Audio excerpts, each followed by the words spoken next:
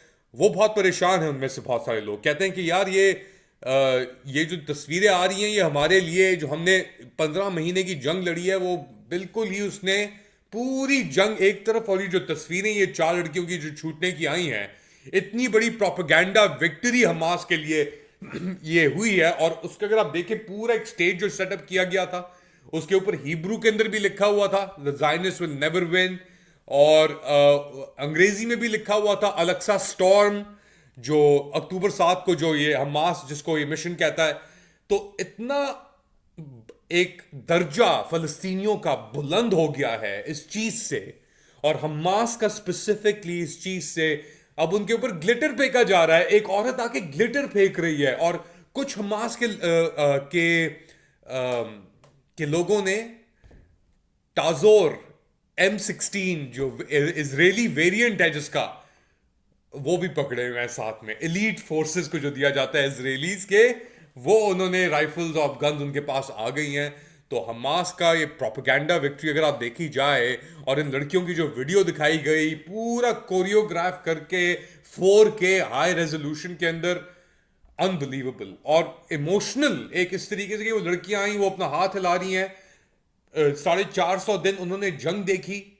इस जंग के अंदर शुरुआत के अंदर तकरीबन कोई 150-200 के करीब इजरायली थे, और उनको वो उसके अंदर इजरायलियों ने अपने बंदों को खुद ही मारा। हैनिबल डायरेक्टिव के थ्रू जो गाड़ियां जली हुई आप देखते हैं, वो इजरायलियों ने खुद ही किया, उनके अपाची ने। वो तो खबरें आ गई इसकी। AI टेक्नोलॉजीज इस्तेमाल की गई यहां पे। लैवेंडर करके एक सिस्टम इस्तेमाल किया गया जिसने वॉरफेयर को तब्दील करके रख दिया। यानी पहले अगर ह्यूमन करता है एक टारगेट के ऊपर 5 कोलैटरल का, उसने एक टारगेट के ऊपर 100 कोलैटरल कर दिया। तो इस तरीके से वॉरफेयर तब्दील की इस गाजा वॉर ने। उसके बाद सब चीजों के बाद फलस्तीनी भी सर्वाइव कर गए, हमास के रैंक्स फट गए, इतनी रिक्रूटमेंट हुई उनकी कि आपके सामने चीज आगे खड़ी है। और एक प्रोपेगेंडा विक्ट्री मिल गई कि जो लोग निकल रहे हैं, वो जो इजरायली छूट के निकल रहे हैं हमास के कब्जे से, कैप्टिविटी से, वो तारीफें कर रहे हैं, शुक्रिया कर रहे हैं अपने कैप्टर्स का। अब आप इसको स्टॉकहोम सिंड्रोम कहें, जो कहें, वो आपके ऊपर है।